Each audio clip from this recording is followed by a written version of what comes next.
Hey everybody, I'm Simmons. This is Philosophy for Where We Find Ourselves, May 7th, 2020.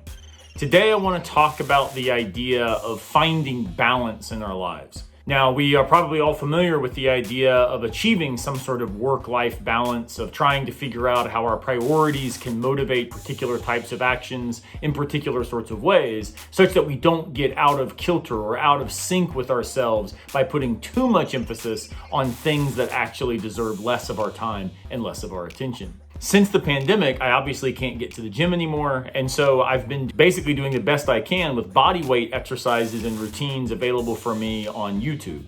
Well, one of the things that I've been experimenting with is a variety of different yoga routines. And what I have discovered is A, yoga is really hard, and B, that I am really bad at it. Despite the fact that I work out a lot and try to stay in shape, the reality of being able to balance one's body in the sort of positions that yoga requires is absolutely a whole different level.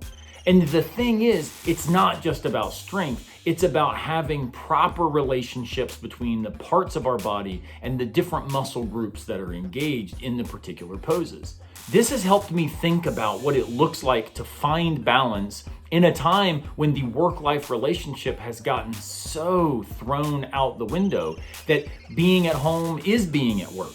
And being at work is just maybe being in a different room at home. And dropping our kids off for school usually just means giving them breakfast and then moving them to the kitchen table. This is not normal, and yet it is the kind of thing that doesn't mean we can't find some sort of balance in approaching these different tasks.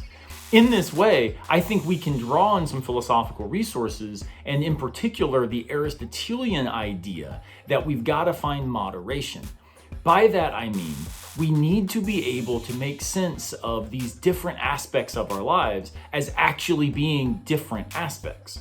So for example, the embodied routines of being able to have a place where we do our work or a different place where we play, that allows us to be able to signal to ourselves that we are going to a particular type of activity on purpose with intentionality, and then actually setting the clock to allow ourselves to be able to get back up from that space on purpose with intentionality and do something else. Moderation doesn't mean we just do everything in mediocrity. What it means is that whatever we do on purpose, but recognize that no single thing defines our life fully. We've got to be people who remember that our lives are dynamic and that we are not made simply for one thing. Kierkegaard was wrong, I think, when he says that the purity of heart is simply to will one thing. I think we will lots of things, and finding ways to be able to will, being a good parent, being a good teacher, being a good employee, being a good manager, being a good spouse, being a good partner. All of these are extremely difficult when we take them as all-consuming.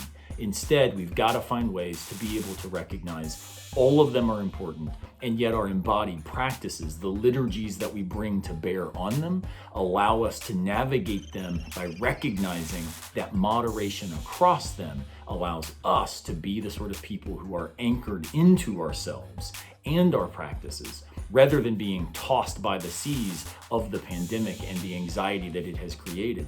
We can still find balance, even though it seems like all the weights are on one side of the scale. It's hard work, but it's extremely important. I hope this is helpful. I'll see you tomorrow unless a piano falls on our heads.